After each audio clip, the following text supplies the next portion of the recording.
Hi, I'm Danielle Hale, Chief Economist for REALTOR.com, and here are this week's things you need to know. June retail sales were up, showing that as restrictions lift, consumers are getting out and spending. The pandemic's impact can be seen in the data. The biggest monthly spending surge was in clothing stores, followed by furniture, electronics, and appliance stores. From a year ago, sales were up most among non-store retailers, grocery stores, and building and garden equipment and supply stores.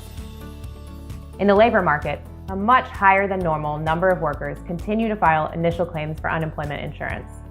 A small decline from last week is a sign of progress, but there's still a long way to go. In housing, homebuilder optimism rose in July, while June's construction numbers showed a continued gain. Record low mortgage rates, which finally slipped below 3%, will cut monthly mortgage costs for homebuyers in the market now, and likely draw in more buyers in the weeks ahead. The Realtor.com Recovery Index inched closer to the January recovery baseline, and is currently at its highest level since the pandemic started. Additionally, a growing number of top 50 markets have surpassed the recovery threshold. Time on market showed great improvement this week, while the new listings trend took a small step back. Homebuyer demand and home price growth are the most recovered indicators.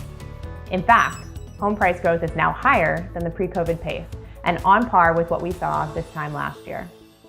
And the metros with the biggest recovery in homebuyer demand span coast to coast: Riverside, San Bernardino, California; New York, New York; Sacramento, California; Milwaukee, Wisconsin; and Miami, Florida. A roller coaster ride of optimism and pessimism is driving the economic outlook.